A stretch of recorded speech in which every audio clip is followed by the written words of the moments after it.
आसपास के जितने भी लोग हैं अच्छी तरह से समझ लें कि अगर किसी ने बदमाशी करी तो उनका कायदे से इलाज किया जाएगा। फिर अगर कहीं से खबर आ गई कि किसी ने कोई खुराफात करने की, किसी को परेशान करने की कोशिश की है, तो फिर उसकी खबर फिर अच्छे से लेंगे हम।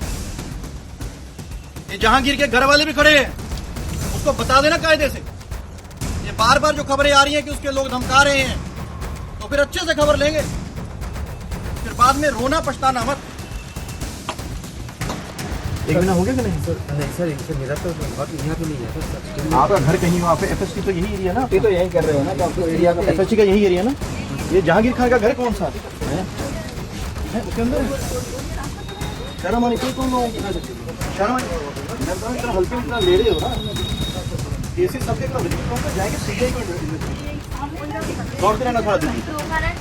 उत्तर प्रदेश के सिंघम और एनकाउंटर स्पेशलिस्ट के नाम से मशहूर आईपीएस अजय पाल शर्मा अब बंगाल की गलियों में गरज रहे हैं। चुनाव पर्यवेक्षक बनकर पहुंचे इस अधिकारी ने आते ही ऐसा एक्शन दिखाया कि बंगाल से लेकर यूपी तक की सियासत सुलग उठी।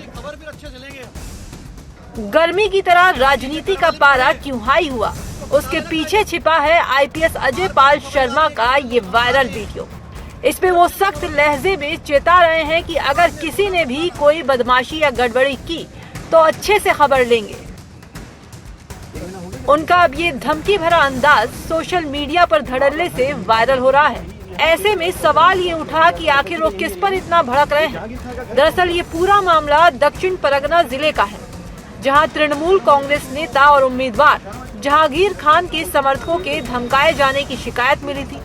इसी सूचना पर आईपीएस अजय पाल शर्मा सुरक्षा बलों के साथ खुद मोर्चा संभालने पहुंच गए। आरोप है कि इस दौरान उन्होंने जहांगीर खान के परिजनों को खूब भड़काया, चेतावनी दी कि किसी को परेशान किया तो अच्छे से इलाज किया जाएगा। ये भी बोले कि क्या तमाशा है ये। आसपास के जितने भी लोग हैं अच्छी तरह से समझ लें कि अगर किसी ने बदमाशी करी तो उनका कायदे से इलाज किया जाएगा। फिर अगर कहीं से खबर आ गई कि किसी ने कोई खुराफात करने की, किसी को परेशान करने की कोशिश की है, तो फिर उसकी खबर फिर अच्छे से लेंगे हम। ये जहांगीर के घर वाले भी खड़े हैं, उसको बता देना कायदे से।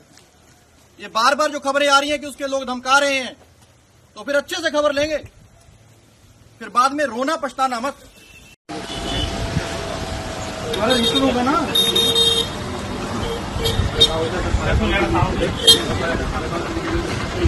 आने वाले कह रहे हैं कि वोट नहीं है, वोट नहीं है। हमारा ऐसे कह रहा है कि 10 लोग हैं यहाँ पे, तुम कह रहे 14 लोग हैं यहाँ पे। तमाशा है क्या ये?